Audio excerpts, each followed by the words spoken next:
If you're British, this film is about you, every one of you. Something is happening in Britain which increasingly intrudes into the way you live. Traditional customs, familiar and trusted patterns of a liberal, compassionate society, the British way of doing things, all are disappearing and being replaced by a frustrating avalanche of alien regulation and bureaucracy.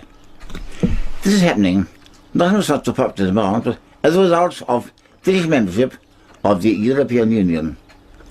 The very character of our unique way of life is being destroyed, and there has been no public debate, consultation, or approval. The people appearing in this film are not politicians or civil servants. They don't seek your vote or your money. They only ask that for a few moments you watch and listen and then make up your own mind. Almost all you're about to hear has been hidden from you. Everything you're about to hear is the truth.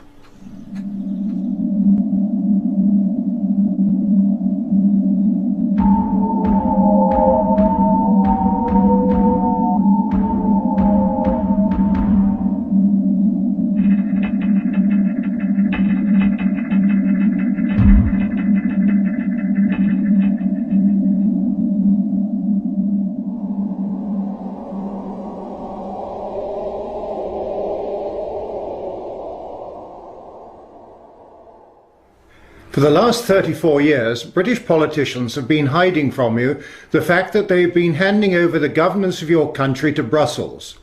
This film shows how close they are to completing that process. In 1972, the British people were told that they were joining something called the Common Market. They were assured by Prime Minister Edward Heath that this was just a trading arrangement and involved no loss of essential national sovereignty. In this, the British nation was seriously and deliberately deceived. Today, as a result of that 1972 arrangement, British national identity, a British government, and British independence are about to be sacrificed. Britain is to disappear within a European federal state, and the British people are to be governed from Brussels by unelected foreign officials. A succession of British politicians have continued that 1972 deceit and secretly stripped Britain of self-government. Details of this whole process have been suppressed and kept from you. Most people in Britain haven't a clue as to what is happening. Christopher Booker explains why.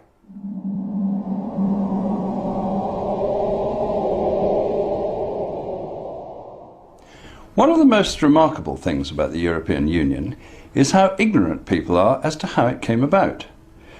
A few years ago, when my colleague Richard North and I began researching the history of what is called the European project, we were astonished to find just how distorted and inaccurate all previous accounts of this story had been. The core ideas which have inspired this project go back to the 1920s, and for the men behind it, notably the Frenchman Jean Monnet, their ultimate goal right from the start was to create a United States of Europe. Their aim was to place the peoples of Europe under a form of government like nothing the world had seen before, a government that was supranational. To achieve their goal, they came up with two brilliantly clever ideas. The first was that it could never be achieved overnight. It would have to be assembled piece by piece over many years without revealing its ultimate purpose.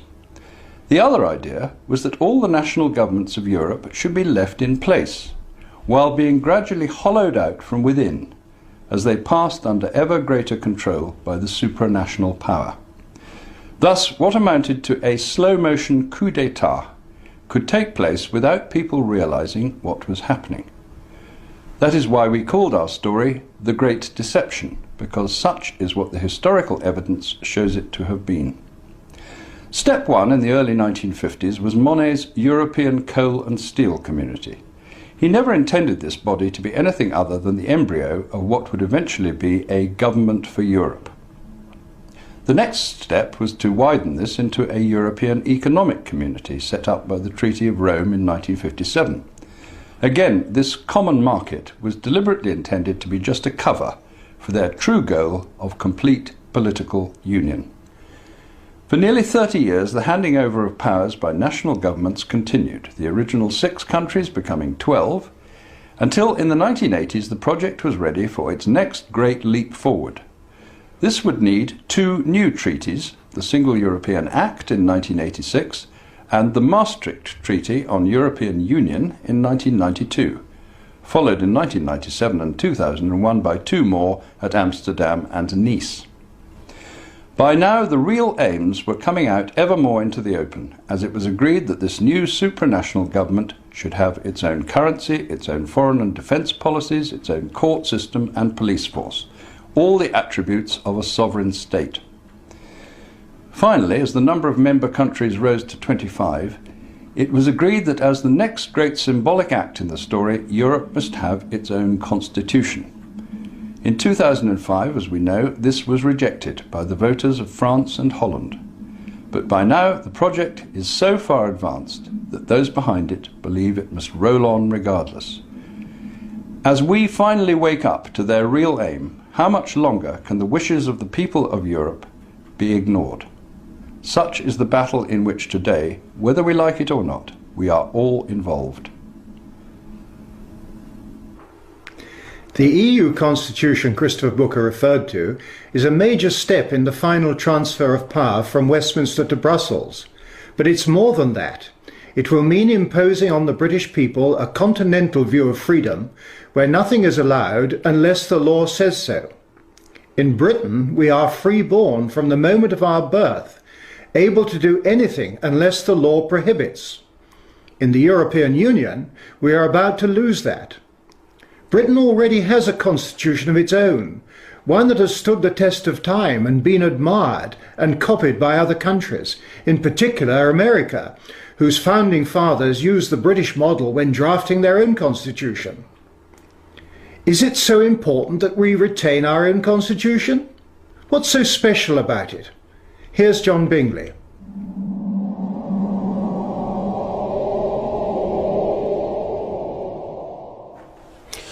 A constitution should define the relationship between the governance of a nation and its people, setting limitations on power and providing the people with safeguards that protect them by securing the means of redress and remedy. We most certainly do have a British constitution, and it does just that. Our constitution has evolved over many centuries and consists of much written law. The best known examples are the Magna Carta in 1215 and the Declaration and Bill of Rights of 1688-9. In Britain we are governed according to the rule of law. The rules contained in our constitution define how we must be governed. Primarily, the coronation oath stipulates the rule of law as the only means of our lawful governance and places limitations on the use of executive power. Those limitations stop the divine right of kings. There ought to be no divine right of politicians either. In short, the British Constitution and the rule of law provide a framework for government by creating boundaries and constraints on the exercise of power. Dictatorial power can only come about when the ruler has both the power to make the law and to enforce it. Mussolini, Hitler and Stalin all achieved this total authority, resulting in staggering bloodshed.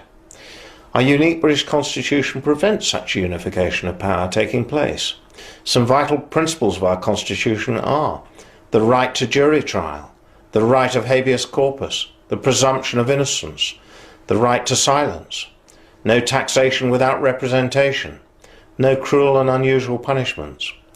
All these principles and others are at the core of our Constitution and integral to our liberty, with a separation of powers as the safeguarding mechanism at its heart. It is entirely different from the continental system of administration and the proposed EU Constitution, where nothing is allowed unless the law permits. Our ancient Constitution determines that the duty of our politicians is to maintain our liberty. Liberty is the norm in Britain and is only constrained by the law. We British are free to do anything unless the law prohibits. The British Constitution has prevented the worst excesses of tyranny or despotism for centuries. Why should we wish to exchange this for a system which supports the unelected, the irremovable and the unaccountable. The imposition of the EU Constitution will mean the end of the British Constitution, and along with it will go all the protections we have enjoyed for centuries, including our right and our children's right of self-determination. In addition to bringing about the end of our unique British form of freedom, the EU Constitution transfers significant political power to Brussels. This, together with the combined losses brought about by the 5 treaties, means that the British people will no longer be free to govern themselves. We are close to the end game. But the EU Constitution, we were informed, could only be implemented if all 25 countries ratified it. Christopher Booker has been examining whether or not that condition has been observed, and what the EU Constitution really means.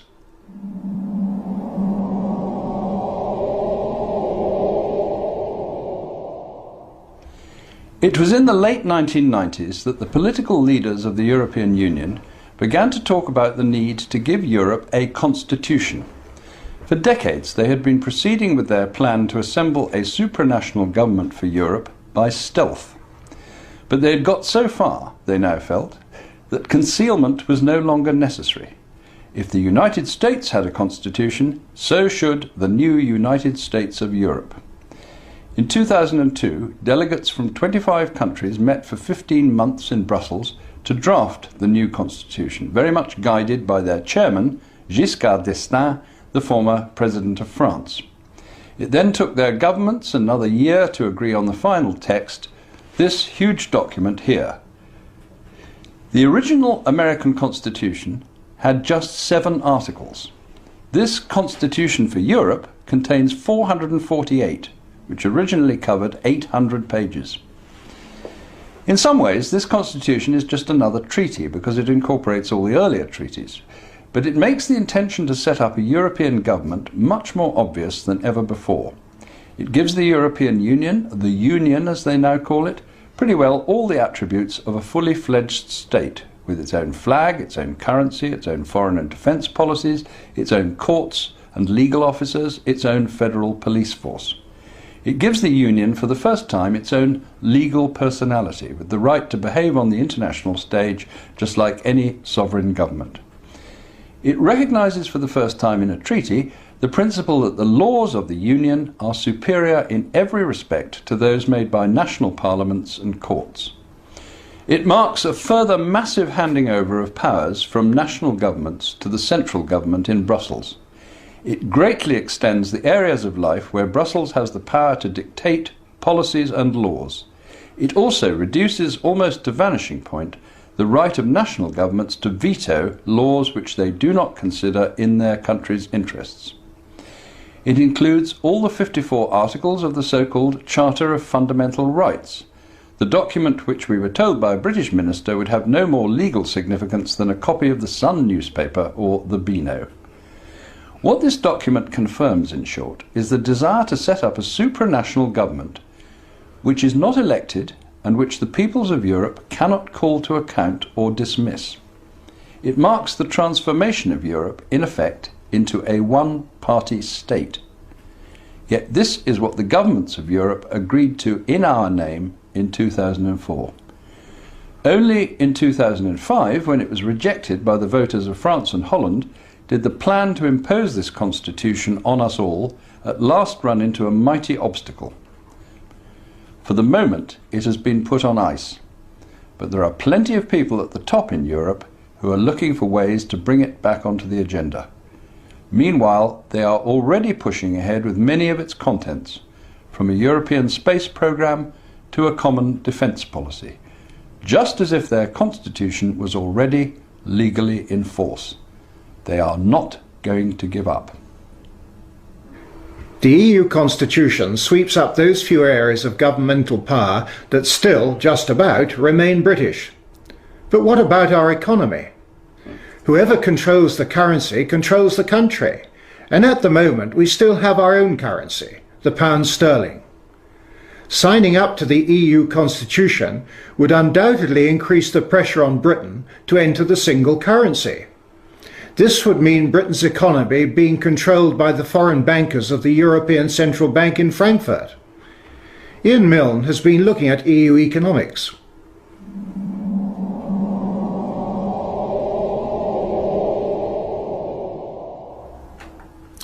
There's a huge misconception that the EU political economic model represents the future.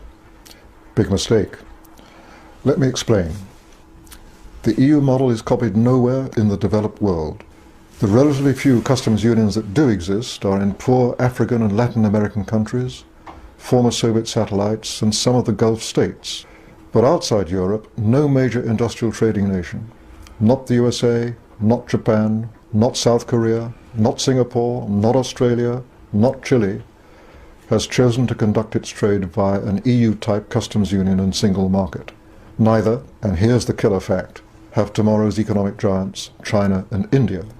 All have chosen user-friendly, light-touch, government-to-government arrangements. That's the future, trade-wise. The claim that the UK needs the EU for its trade and jobs is an empty one. Over 90% of the UK economy is not involved in exporting to the EU. The USA, not in the EU, sells more to the EU than the UK does, without paying a penny to Brussels or imposing 1 ounce of EU regulation on the US economy. The UK has a huge and growing deficit on its trade with continental Europe, and the cost of UK membership of the EU massively outweighs the benefit. British access to the 6% of the world's population living in the EU costs us a fortune. The Treasury hands over £250 million of our taxes to Brussels every single week.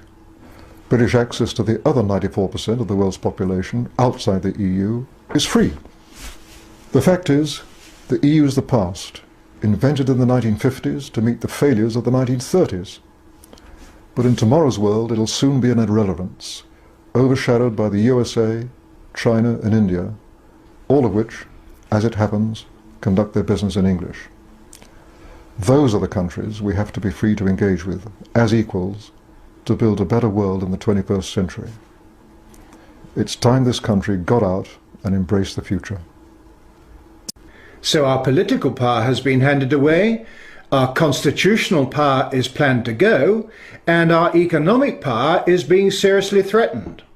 All this was planned and must happen if the EU is to control us completely.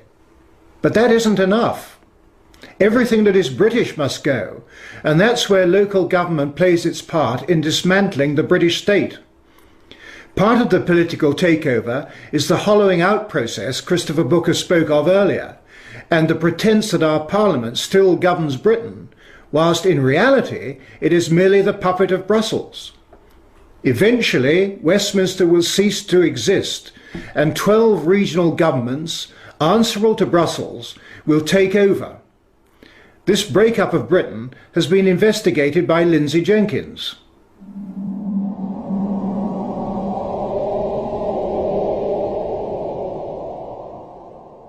For generations, we in the United Kingdom have enjoyed democratic local government. We've elected councillors for our town or county councils. Many of us have volunteered to be parish councillors, unpaid, to do our bit for the village. But within a year or two, it will all be gone. Most of it has gone already. The Treaty of Rome was the death knell for democratic government. Today, county, borough and parish councils are all giving way to regions, to sub-regions and sub-sub-regions, the European Union's system of local government. But it's taken time to destroy what was British and replace it with the European model. John Major began the rot with government offices in the regions, new divisions, never before known in this country. But when Tony Blair won that landslide victory in 1997, the destruction accelerated. London, Scotland, Wales and Northern Ireland now have their own elected assemblies. The one in Edinburgh is grandly called a parliament. They may think they have a large measure of independence and freedom, but each is just a region in the European Union. And what about the rest of England? That's divided into 8 regions, the South West, the South East, the East Midlands and so on. but with appointed assemblies. When people in the northeast gave a resounding thumbs down to an elected assembly, the appointed assembly just carried on regardless. But assemblies don't matter. Elected or not, they're just wallpaper. One assembly member told me that he got his massive pile of papers just days before a meeting, and he had no real idea of what was going on. Only the few who drive this process know. They're the assembly officers, the permanent staff, confident, powerful, professional. They're the real power brokers. It's a charade of democracy. The new regions are getting more and more power. Planning. How we can use our land, British land, has already been removed from elected local and county councils and is directed from Brussels. Every region's plans now have to fit into the Brussels plan. Soon it will be the turn of the police and their new super regional forces. Will they answer to the European Union's police force, Europol, in The Hague? Soon London will be just a regional capital and not a focus of the nation state, because there won't be a nation state, just a collection of European regions. Britain will have disappeared. As you have seen, since 1972, the balkanization of Britain into 12 EU provinces has continued apace, so that today the process of deconstructing Britain is almost complete. And there is nothing our politicians seem willing to do about it, albeit that it is in defiance of our own constitution. So, is this the end of Britain and the right of the British to govern themselves? Is EU membership, as some would have you believe, inevitable? And is there an alternative to being part of a European federal state?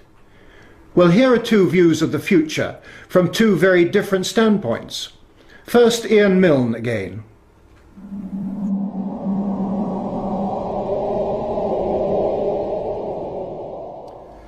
The story of the next 50 years is going to be the rise and rise of the world outside the EU, where the other 94% of the population of the planet lives.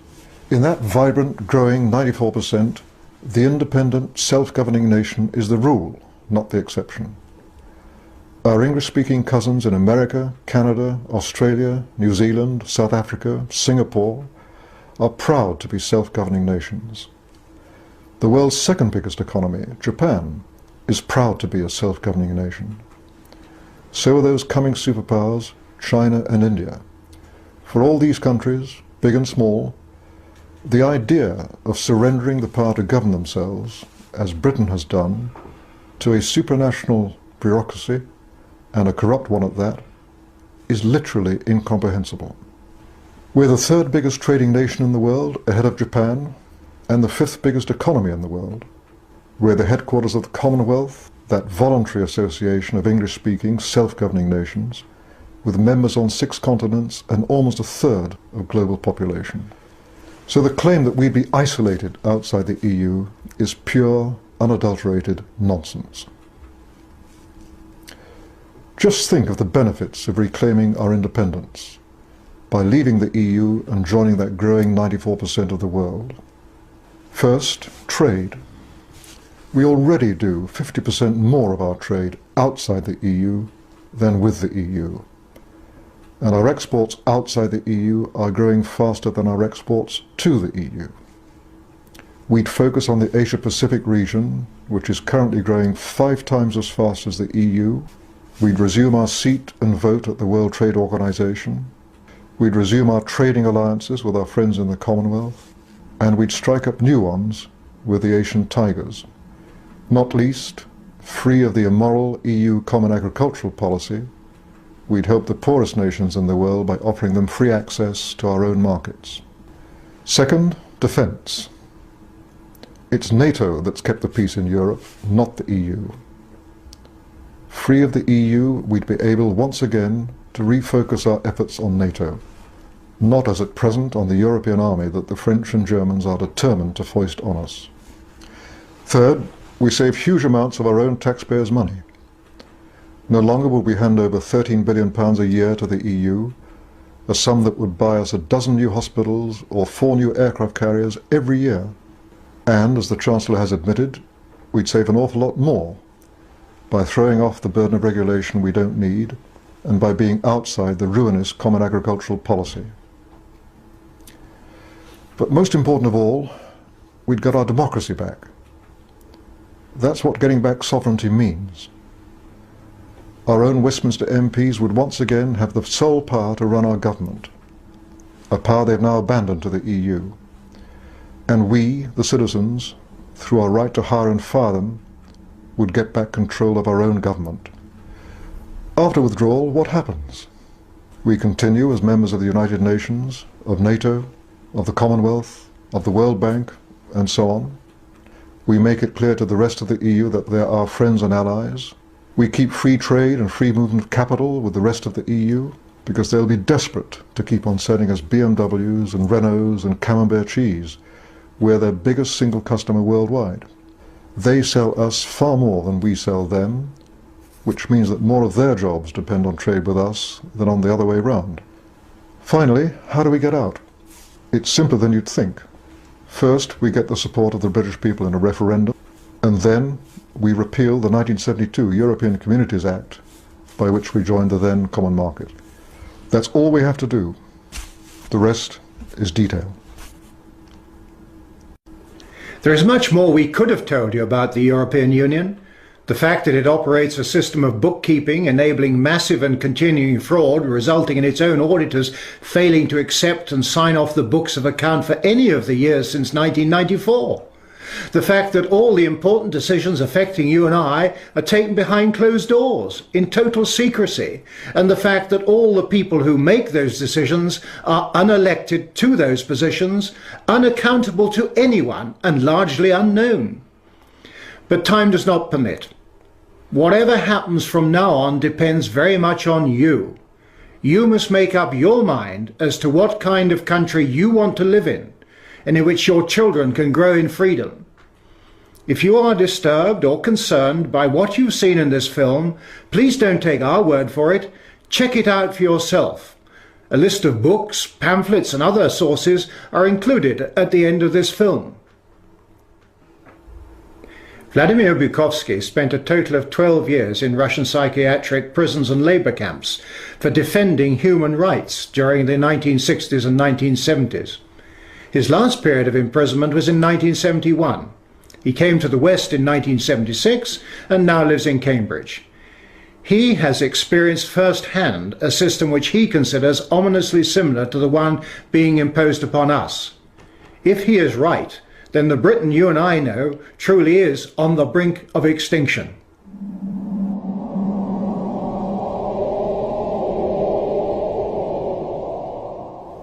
It is really puzzling to me that having just buried one monster, the Soviet Union, another remarkably similar one, the European Union, is being built. Exactly what is the European Union? Perhaps by examining the Soviet version we can get the answer. The Soviet Union was governed by 15 unelected people who appointed each other and who were not accountable to anyone. The European Union is governed by 24 people who appoint each other, meet in secret, and are not accountable to anyone, and whom we cannot sack. One might say that the EU has an elected parliament. Well, the Soviet Union had a parliament of a sort too, the Supreme Soviet, which just rubber-stamped the Politburo decisions, pretty much like the European Parliament does, where speaking time in the chamber is limited within each group and often amounts to 1 minute per speaker. In the EU, there are hundreds of thousands of bureaucrats with their huge salaries, their staff, servants, bonuses and privileges, their lifelong immunity from prosecution, which is simply shuffled from one position to another, no matter what they do or fail to do. Is this not exactly like the Soviet regime? The Soviet Union was created by coercion and very often with a military occupation. The European Union is being created admittedly not by armed force, but by coercion and economic bullying. In order to continue to exist, the Soviet Union spread itself further and further. The moment it stopped spreading, it started collapsing. And I suspect the same is true of the European Union. We were told that the purpose of the Soviet Union was to create a new historic entity, the Soviet people, and that we must forget our nationalities, our ethnic traditions and customs. The same seems to be true of the European Union. They don't want you to be British or French, they want you all to be a new historic entity, European, to suppress all your national feelings and live as a multinational community. After 73 years, the same system in the Soviet Union resulted in more ethnic conflict than anywhere in the world.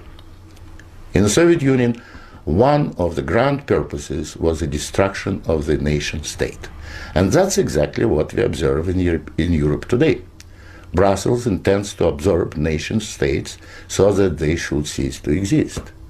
Corruption was built into the Soviet system from top down, and so it is in the EU. The same endemic corruption activity that we saw in the old Soviet Union has flourished in the EU. Those who oppose or expose it are silenced or punished. Nothing changes. In the Soviet Union, we had a gulag. I think we have a gulag in the European Union also, an intellectual gulag known as political correctness. When anyone tries to speak their mind on questions of race or gender, or if their views differ from those approved, they will be ostracized. This is the beginning of the gulag, the beginning of your loss of freedom. In the Soviet Union, they told us we needed a federal state to avoid war. In the European Union, they are telling you exactly the same thing. In short, the same ideology underpins both systems. The EU is an old Soviet model presented in Western guise. But again, like the Soviet Union, the European Union has within itself the seeds of its own demise. Unfortunately, when it collapses, and it will leave immense destruction behind, and we will be left with huge economic and ethnic problems. The old Soviet system was incapable of reform, so is the European Union. But there is an alternative to being ruled by those 24 self-appointed officials in Brussels. It is called independence. You don't have to accept what they have planned for you. After all, you have never been asked if you wanted to join. I have lived in your future, and it didn't work.